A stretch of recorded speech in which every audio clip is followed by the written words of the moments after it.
Welcome to the Freedom Report. What I love about Austin Petersen is his love of the battle. He wants to fight. Austin was, of course, the rabble-rouser, just to make sure I stayed Rothbardian. We live in a world fraught with danger, and there is a certain amount of danger that the public must endure in order to secure the blessings of liberty. For economic freedom and personal liberty.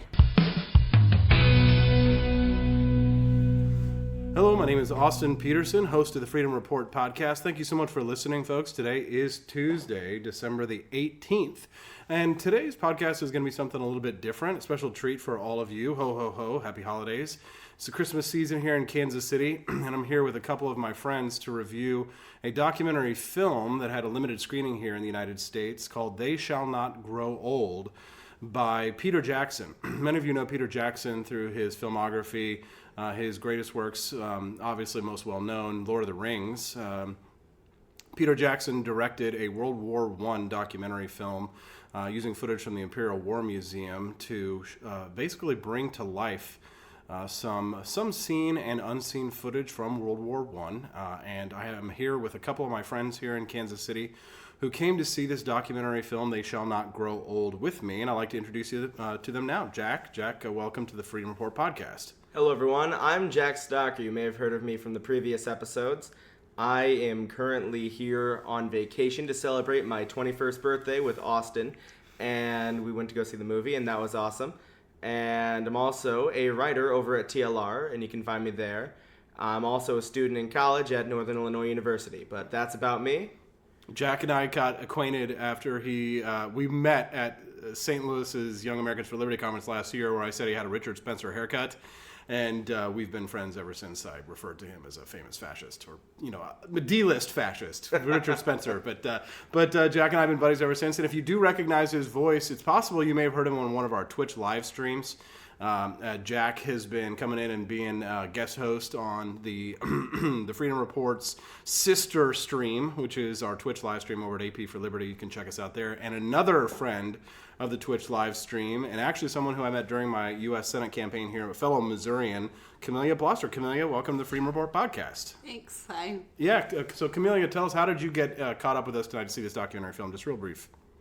I've been listening to podcasts about World War I for a while and kind of fell in love with it and found out this was coming, and Jack was coming to visit, so we wanted to come hang out with him and celebrate his birthday and go see the World War I documentary together. Oh, and many of you know who are listening, we just celebrated the end of the end of World War I, the 100-year anniversary of the end of World War I with an armistice, the armistice that was signed in November of 1918, and Kansas City, let's see, 1 mile from, maybe half a mile from where we're at right now, is the World War I Memorial, the Liberty Memorial. I live downtown, very close to Liberty Memorial, and there have been some celebrations and some remembrances of this conflict.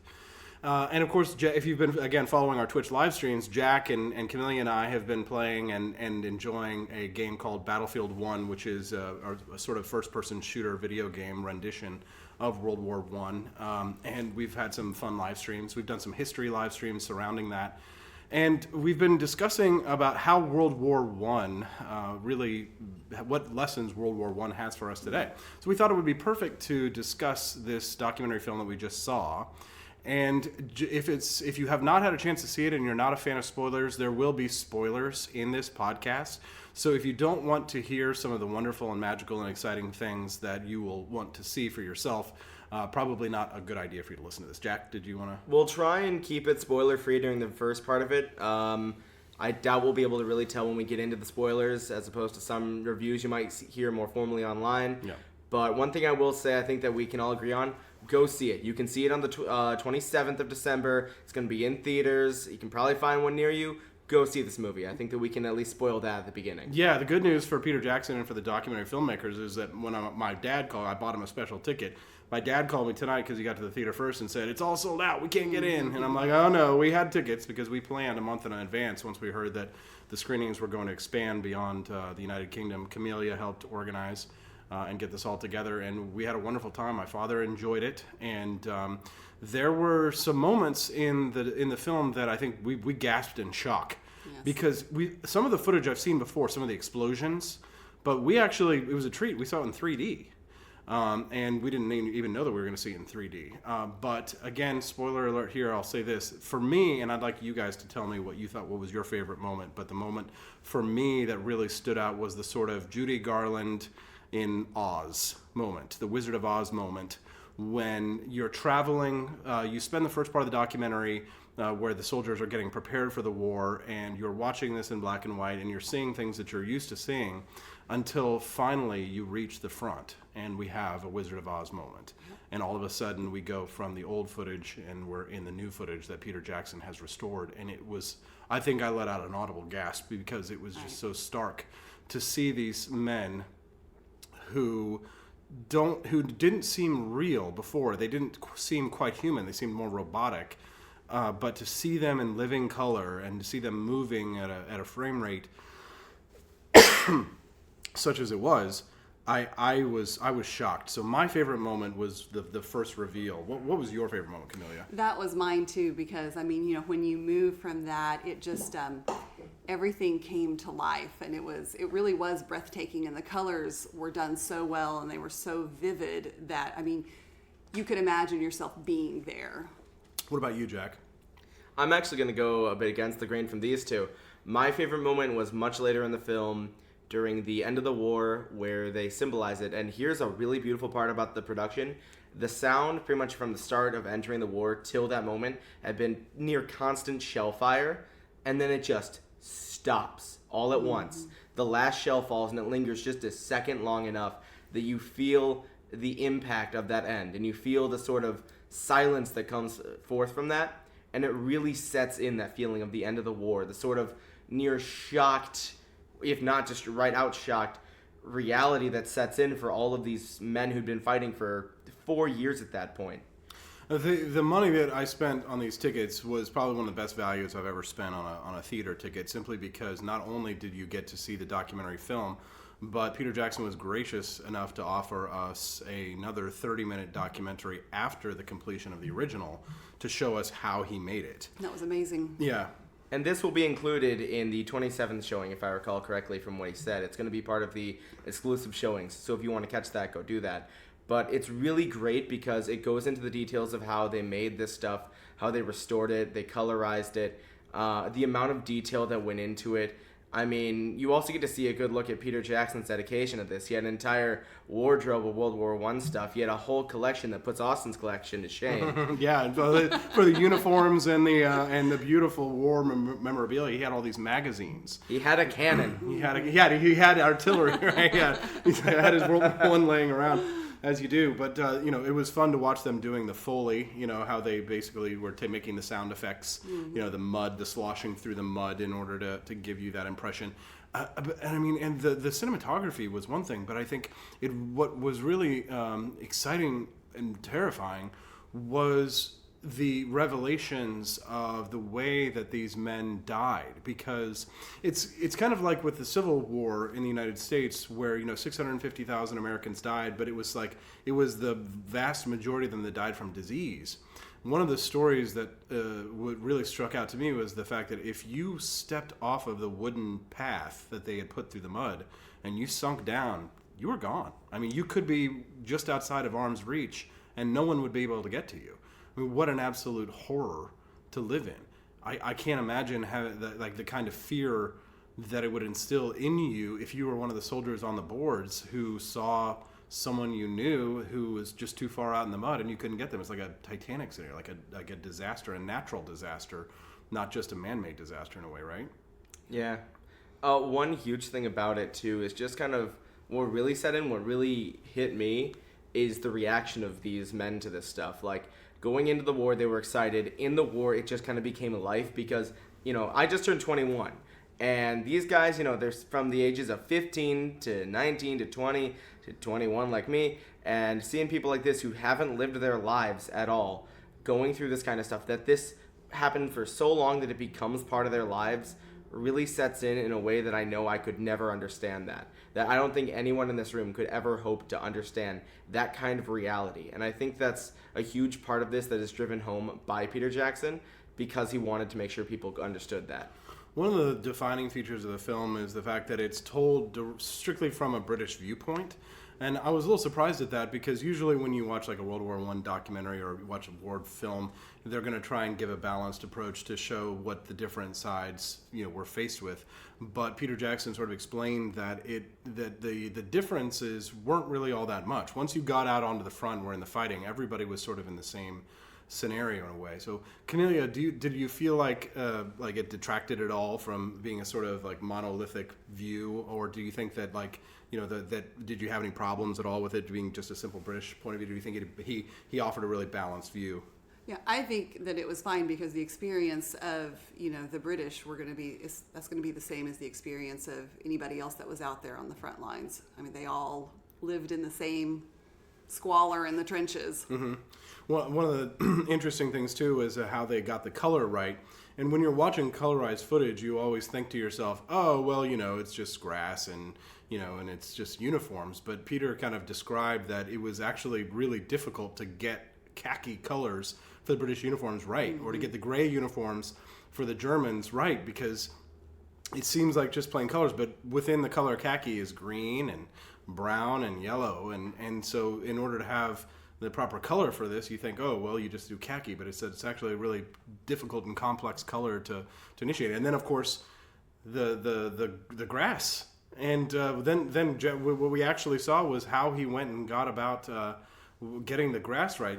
Do one of you want to explain to our listeners how what he did, the process that he went through in order to get the grass? You want to take it away, Jack? So essentially what Peter Jackson did is he decided to take a 2 or 3 day vacation. No, he traveled to, France and in parts to England, and mostly, of course, in France where a lot of the war took place, in Germany, and, just took photos of all these different areas, of all these different regions, all, countries, sub areas.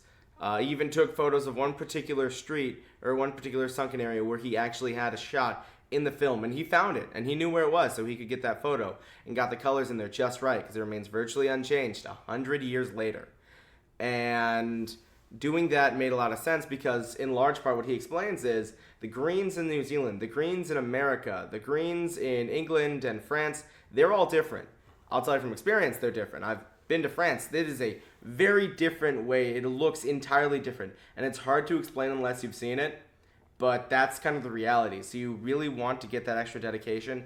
And Peter Jackson definitely went into it by going out there and getting thousands of shots to recreate the coloration of the foliage and the greenery of that part of the world. So color is one thing. Another thing that they had in abundance was audio, was sound. And I think the sound is one of the probably the most striking aspects of this documentary, because not only are you getting the sound of artillery being fired, actual artillery that they captured for this documentary, but there was also audio of a spoken word that was recreated by actors who were veterans that voiced some of the soldiers.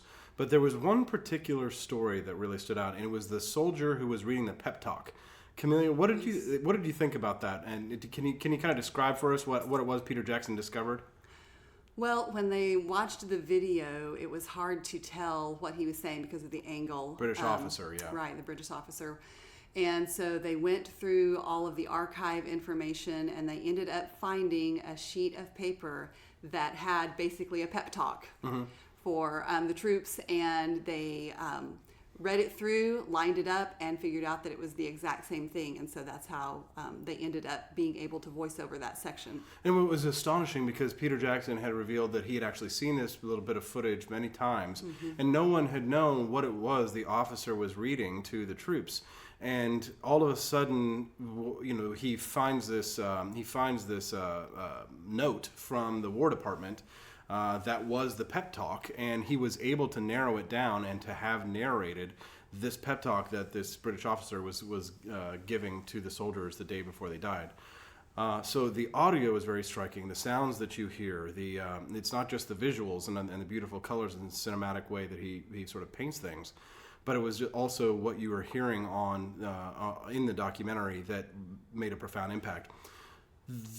Let's talk about the explosions. Yeah, those are something else. Yeah, because That's what made you jump. Like I mentioned, it was the most important thing for me. yeah, the big booms.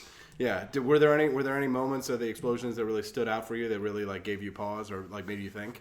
Frankly, I think any time they lined it up with the footage of actual artillery fire was probably some of the strongest stuff we saw. For those of you who haven't seen it yet or are listening at home, what essentially happened is the production crew worked with the New Zealand government to record a bunch of artillery fire going off for field training and testing, and put a bunch of microphones, audio equipment all over a field and had artillery fired into that field and recorded this stuff. And because of the fact that the New Zealand military uses an artillery of similar caliber to that of used in World War I, they got really close to making it sound exactly the same without actually having to recreate and fire old artillery equipment. And it's just impressive. The amount of specifics that went into it, the fact that they made sure that they lined up an artillery fire of conventional means versus, say, shrapnel or that explodes midair and then just rains down, Shot molten shells. iron on people. Or not molten, but like scorching iron. It's just absolutely breathtaking to see that kind of stuff recreated, but also terrifying. Yeah, like one of the explosions that was recorded was the attempt to destroy a German trench. They had tried to dynamite a German trench, and then they realized that they dynamited it too far away from the German trench, and it was this giant explosion that created a cavern or a cavernous opening in the ground, and then of course the Germans just fled right into it, and it became a massacre. But the scale of the explosions, I mean, we're talking about several city blocks, in terms of size. I mean, how many men just gone in an instant from explosions that big? The world had never seen war on that scale before.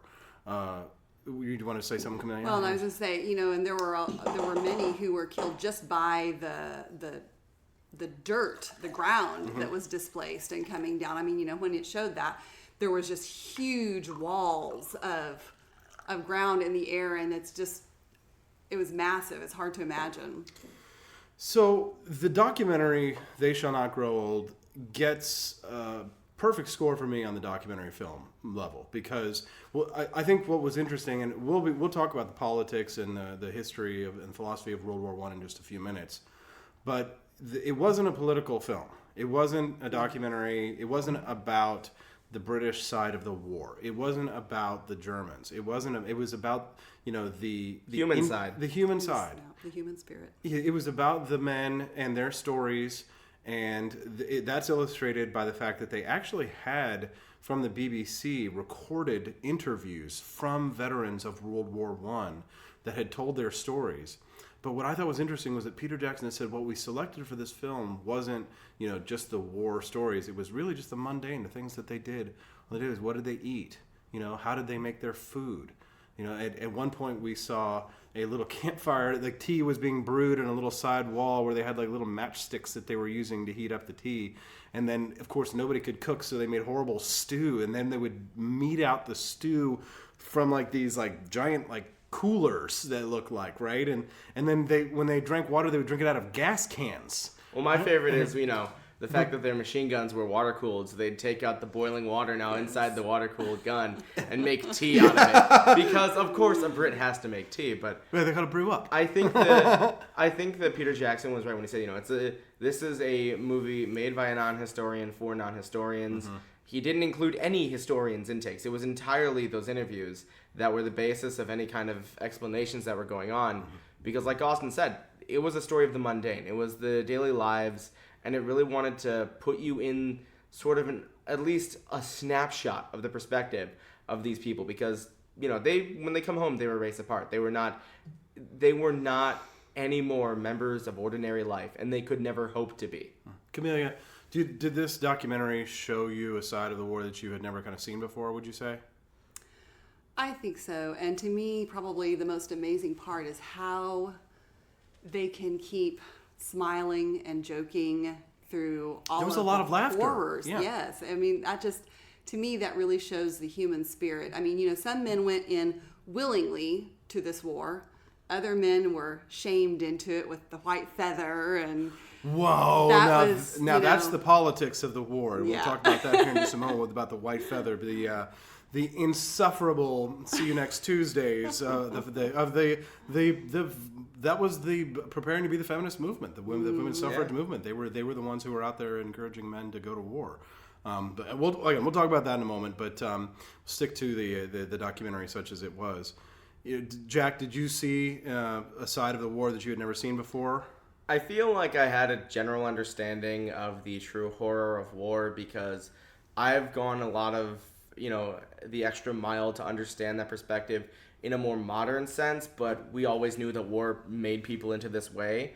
I think what it does, though, and I think this is the strength of the movie and why, frankly, it's one of the greatest movies ever made, already on my list as far as I'm concerned, is the fact that it best illuminates out of any of the media I've ever read or listened to or seen what it's like to have to go through that kind of stuff and the perspective of someone in it to the point where they didn't necessarily have or have not a problem with it. They kind of just lived it. Mm-hmm.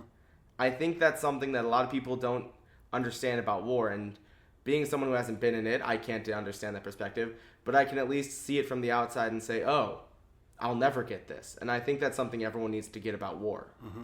And it illustrates the toll that it took in that when the war ended, everybody at home celebrated. But to the men that were there on the front lines, it was just, there was none of that. They were just quiet because there was no energy left to celebrate. Yeah, and a couple of things that were interesting too is about the fact that the soldiers, when they returned home, it kind of reminded me like what we heard about what happened to Vietnam War soldiers who returned, because they were not welcomed home as liberators and victors. They were brought home and they immediately had no jobs, and even some workplaces refused to hire them because of the fact that they had served in the war, and they couldn't assimilate back into society. You could see someone, like one particular soldier, for example, who had the shaking arm that they showed a few times, who has clearly had signs of post-traumatic stress disorder.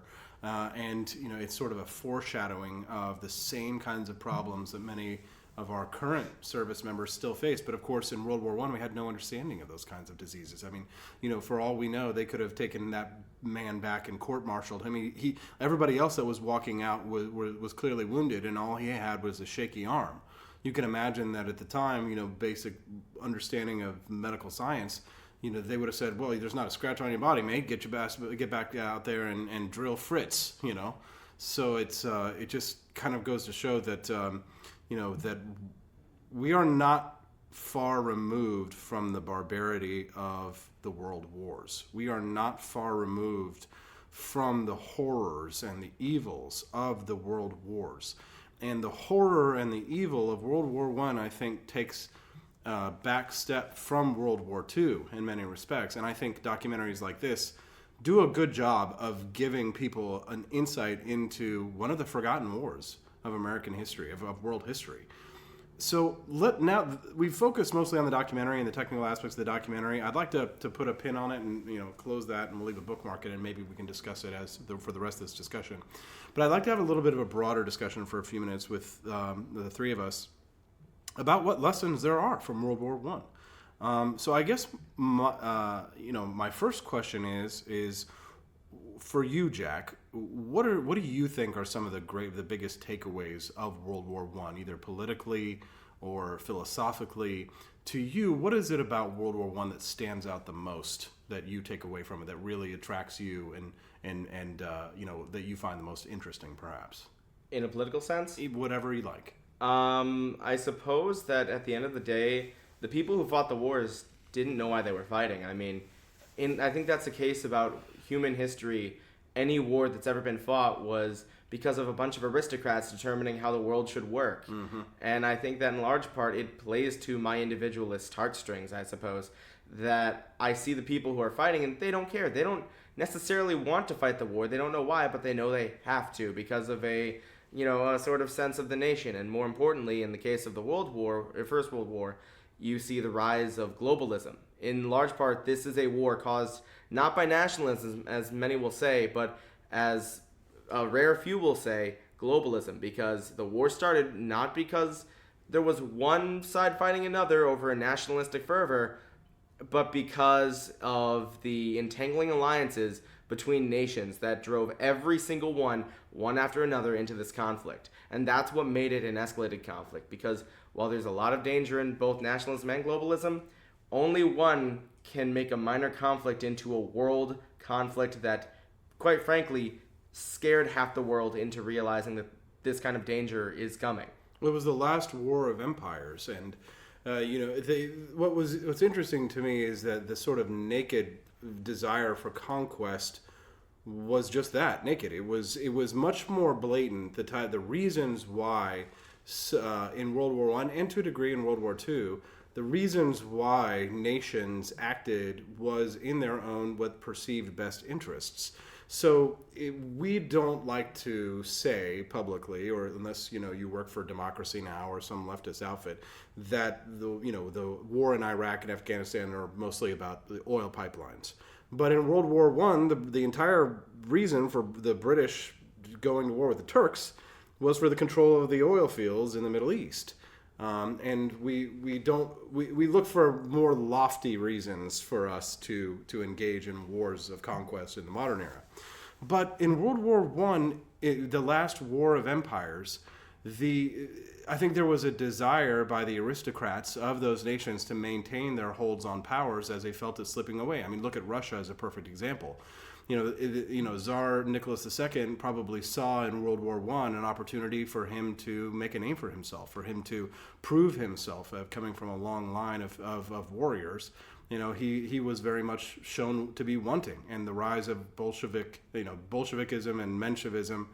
Bolshevism and Menshevism in Russia was a direct threat to his power. I mean, in some ways, World War I was inevitable. And in other ways, I think it was avoidable. Would you say, Camellia, that World War I was inevitable, or do you think that it was avoidable, in your opinion? I don't know if it was avoidable. I don't think that any of them anticipated just how long that it would go. They were used to, these relatively short-lived, battles where, you fight, you exchange some territory, and then, you go your way, and, it's fun. Mm-hmm. Battles are fun. But it was no longer that way. And eventually, war became profitable. Yeah, because the war armaments industry grew up in the member states. And one of the things that we as Americans tend to do is we look at things from a U.S.-centric worldview. And the World War I, the United States did not come in until the very, very end. Mm-hmm. We take a lot of credit for winning World War I, but the fact of the matter is that after everybody had beaten themselves into a bloody pulp, the United States suddenly decided to arrive. Woodrow Wilson got reelected on the promise of, hey, he kept us out of the war, until he didn't. But I've made arguments in the past, and even in presidential debates, for some weird reason I can't say, that World War I was an unnecessary war. It was a war of choice. It was a war of intervention, and certainly my libertarian bona fides are at stake here having this discussion. But in some ways it was inevitable because of the decisions that were made by German High Command to engage in unrestricted submarine warfare, to basically almost auction off to Mexico land in the United States if Mexico would attack the United States. Really stupid idea. Build the wall. See, if we'd built the wall back then, we wouldn't have to worry about the Mexican invasion.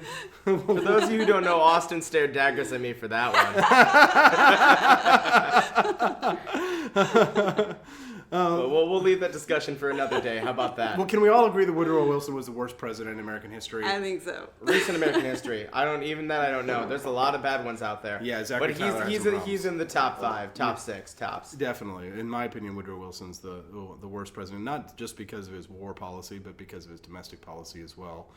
World War I honestly think that in some ways World War I has even more lessons for people today who are interested in history and how we got here. The evolution of tanks and what tanks meant for the battlefield. And here we still have tanks today. Tanks are still a very important part of military strategy. trench warfare that was just starting to be devised around the time of the American Civil War was put into full effect, and to a degree was still used. Even in World War II, there were still quite a few trenches that were being used, and even today, soldiers are still taught to dig in and given entrenching tools. But go ahead, Jack. I think that in the short term, World War II is the most important war of recent history to follow it, and it's probably going to be for the next 100 or 200 years following it. But I think when people look back on history, say hundreds of years in the future, God forbid that happen, or God not forbid, I think that people will find that World War I was a pivotal moment in deciding how the warfare of the era was decided. It was the biggest political change, even considering World War II. And it spelled sort of the beginning of an era of existence in military, in global socioeconomic conflicts, at least to follow and for the foreseeable future. All war, even now, is a reflection of World War I. Sure, we don't necessarily, there weren't nukes or helicopters back then, but in large part, a lot of the modern conventions of war started during that one. Yeah. There were so many techniques that were devised in World War I that are still being used today. Types of machine guns, for example, still a staple of modern war, and had not really been used until that point. I feel like there's something romantic about war. And you see that in this documentary because they're all so happy to go off to war until they finally get to the front. And once they finally get to the front, all of their romantic dreams, their the dreams that they had about glory. I mean, there was even one story of a soldier who was saying he was terrified that the war would be over before he got to the front, and then all of a sudden his opinions change. I think there was an old quote by Robert E. Lee, and I'm sure my podcasters will double check when I'm wrong, that he said something to the effect of, "It is good that war is hell, lest we grow too fond of it." Because there sort of is a desire on behalf of people. There is like a desire for war and conquest. I mean, there's just, for some insane reason, there is some instinct, maybe within all of us, to glorify war and to look at war as some romantic concept. But I think documentaries like this put it in a pretty good perspective. Because while our military propaganda recruitment outlets are always going to give us the best case scenario and talk about GI Bills and everything, and we certainly have a different view towards the soldiers than we used to have, it's not a glorious job. It's not the kind of job. I mean, to a degree, you're cannon fodder. To a degree, for many of those people, like the soldiers who were in that sunken road, and then 30 minutes later they were all dead. I mean, what was the point of that sacrifice? It didn't accomplish anything. Right, it accomplished nothing. They put themselves up against one another, and really, at the end of it, what was really decided after the end of World War I? And that was a lot of the trench warfare. It was just, there was no ground gained.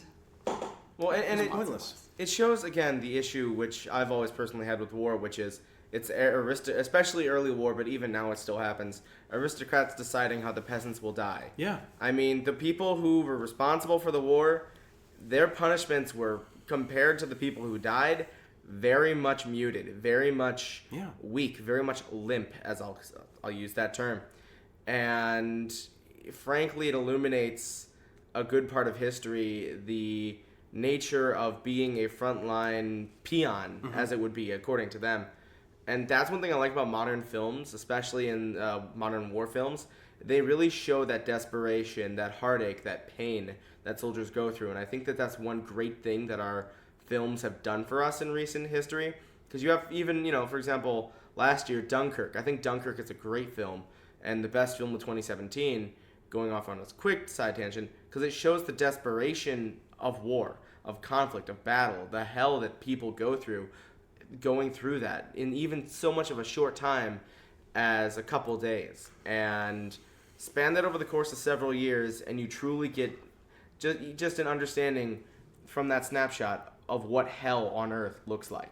Camellia, one of the minute political details that was mentioned in the documentary was the white feather movement. Were you aware of the white feather movement before today? Yes. Can you tell us a little bit about what the white feather movement was? Well, essentially, it was the way for patriotic young ladies to help with the war effort. And what they would do is they would walk the streets, and if they saw any man who looked like he was eligible to have joined the military, they would approach him and, ask him why, he hadn't gone to war, and they would say things that would shame him, and they would, call him names and, say very negative things about him. And then they would stick a white feather in his lapel or whatever and basically shame him into going into enlisting. Yeah. And this was really when the feminist movement was starting to come together, because one of the other aspects of the film that we started to see was that while men were going to the front, wartime production at home still needed to be maintained. And so many of the women who, although they did not have the right to vote in the UK at that point, many of the women were in the factories manufacturing many of the war munitions and bullets and things that were needed to go to the front. But politically, the women who were involved in the war effort at home, to a large extent, their job was to shame men into joining the military.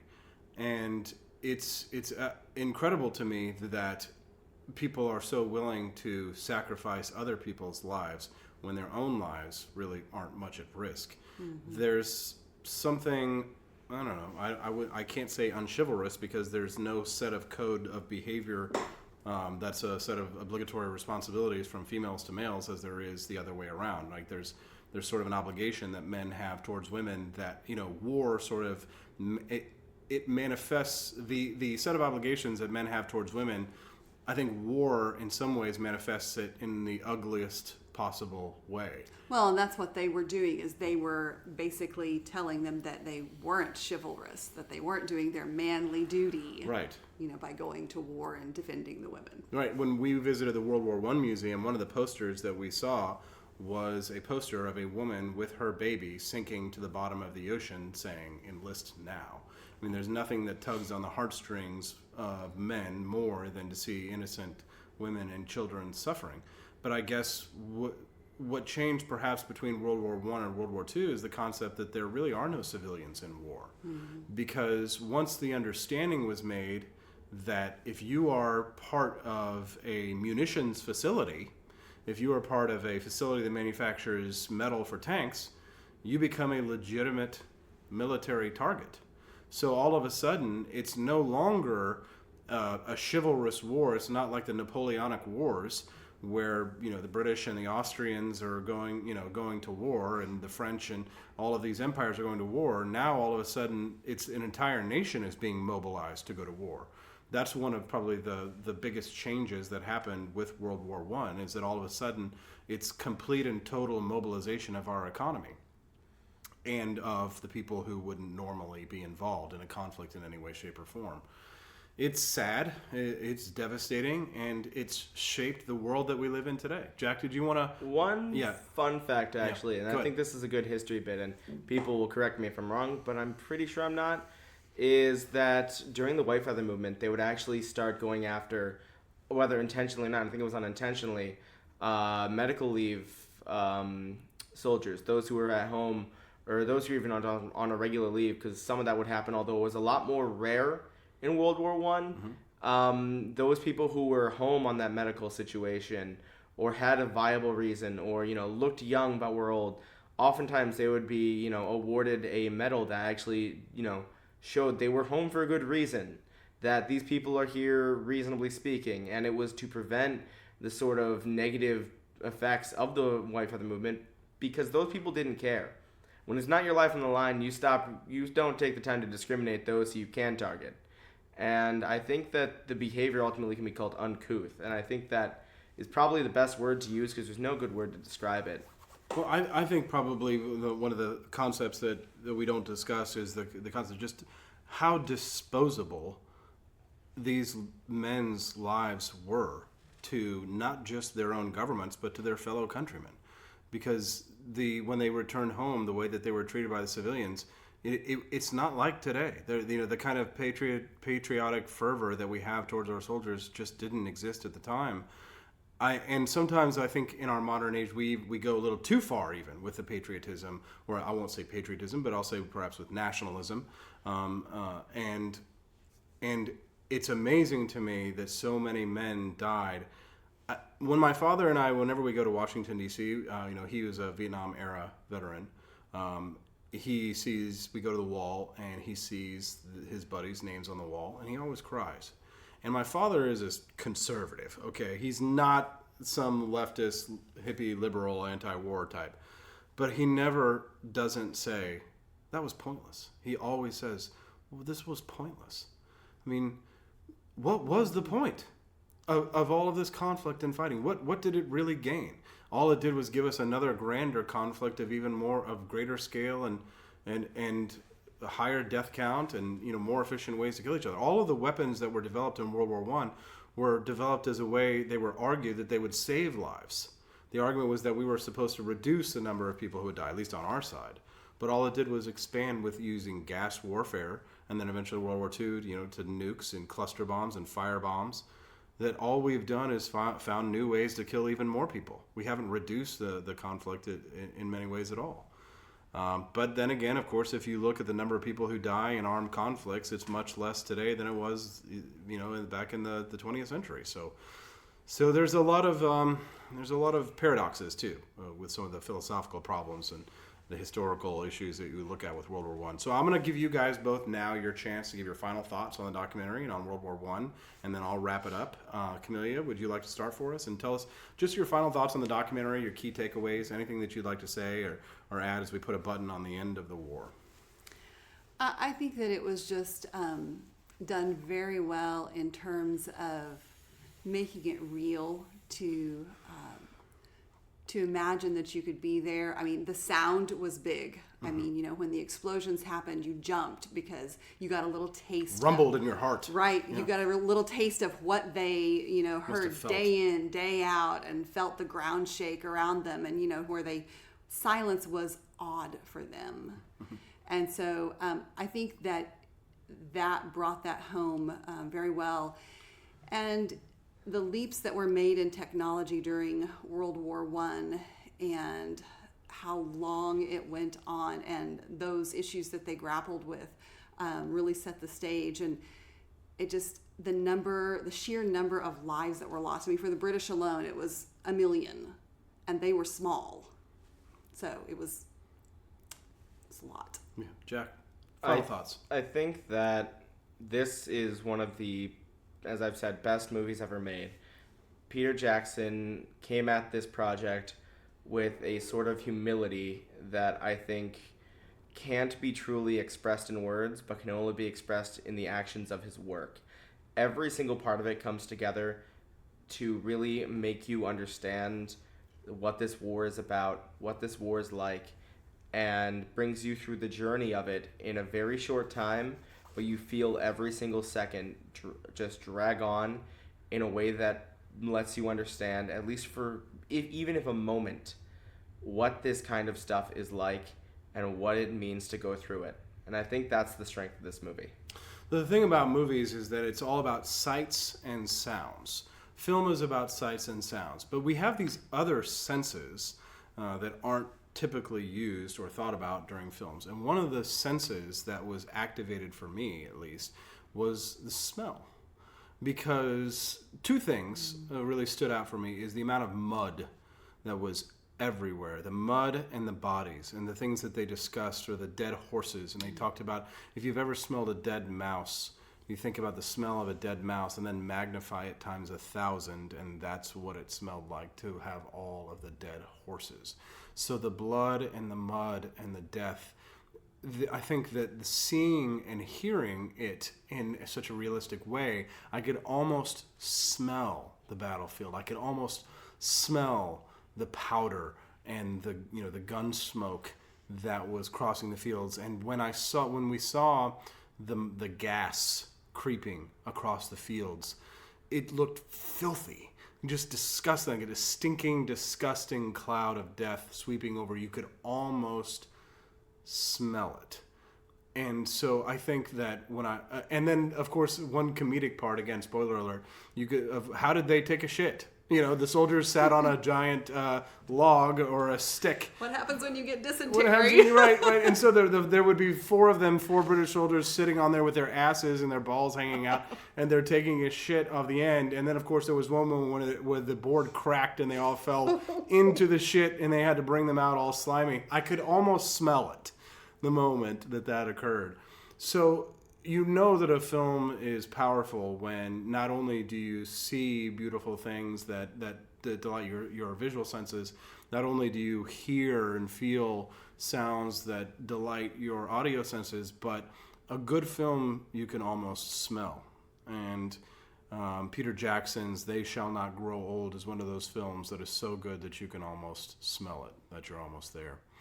I'm Austin Petersen here in Kansas City. You're listening to the Freedom Report podcast. I'm here with my good friends Jack Stalker and Camellia Plosser.